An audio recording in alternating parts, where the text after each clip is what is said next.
Assalamualaikum warahmatullahi wabarakatuh. Perkenalkan, nama saya Dias Gita Cenin Sudrajat dari semester 2 kelas C. Di sini saya akan mereview atau menjelaskan kembali materi yang telah disampaikan oleh Ibu Profesor Dr. Hajah Heni Nuraini SMH dan asisten dosennya yaitu Bapak Dr. Rendi Aridayandi SMH. Melawan hukum termasuk ke dalam unsur objektif dari tindakan pidana karena merupakan penilaian terhadap perbuatan dan bukan pada pelaku. Suatu perbuatan dikatakan melawan hukum apabila perbuatan tersebut termasuk ke dalam rumusan delik sebagaimana dirumuskan di dalam undang-undang.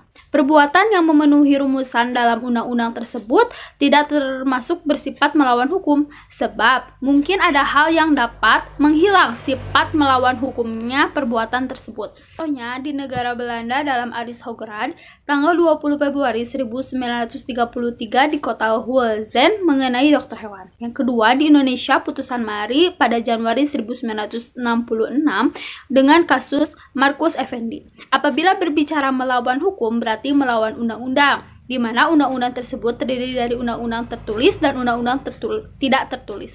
Kedudukannya itu sama kuat. Seseorang tidak dikatakan melawan hukum, yaitu anggota regu tembak pasal 340.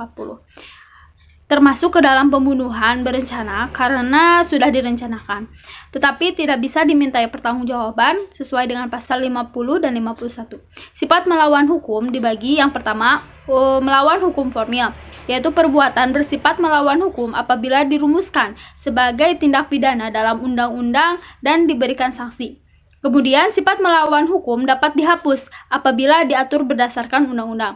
Kemudian jadi melawan hukum sama dengan bertentangan dengan undang-undang tidak tertulis. Kedua, melawan hukum material. Bukan hanya berdasarkan undang-undang tertulis, tetapi juga berdasarkan asas-asas hukum yang tidak tertulis atau living law. Sifat melawan hukum dapat hapus berdasarkan undang-undang dan aturan hukum yang tidak tertulis.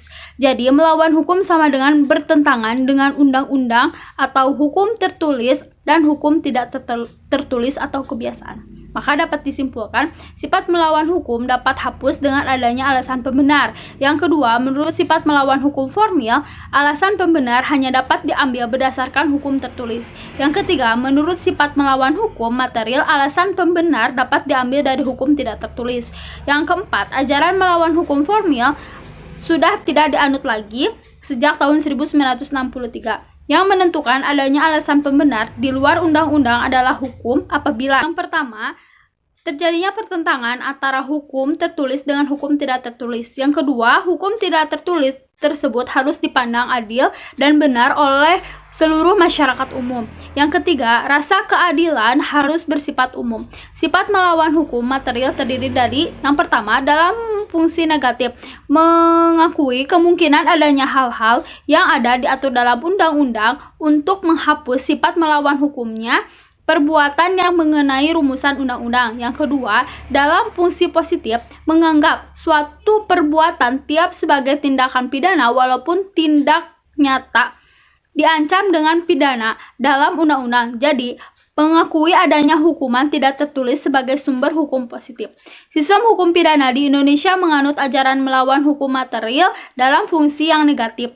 Contohnya, Aris dokter hewan. Apakah sifat melawan hukum harus dibuktikan? Apabila dicantumkan dalam rumusan tindak pidana secara tegas, maka unsur melawan hukum harus dibuktikan. Apabila tidak dicantumkan secara tegas dalam rumusan undang-undang, maka ada dua pendapat. Dalam fungsi yang positif, harus dibuktikan karena mempunyai unsur konstitutif adanya tindak pidana, ada perbuatan yang bersifat melawan hukum. Rumusan sifat melawan hukum di dalam undang-undang. Undang-undang mengatur istilah melawan hukum, alasannya adalah untuk adanya kekhawatiran apabila tidak diatur secara tegas. Orang yang berhak atau berwenang untuk melakukan suatu perbuatan sebagaimana dirumuskan dalam undang-undang akan dapat dipidana. Istilah melawan hukum diatur dalam pasal 167, 168, 335 ayat 1, 552 KUHP. Istilah lainnya tanpa mempunyai hak untuk itu pasal 303, 548, dan 549 KUHP. Tanpa izin pasal 496 dan pasal 510 KUHP. Dengan melampaui kewenangannya pasal 410 KUHP. Tanpa menghilangkan cara-cara yang ditentukan oleh peraturan umum pasal 429 KUHP. Sekian dari saya, mohon maaf apabila ada kesalahan. Wassalamualaikum warahmatullahi wabarakatuh.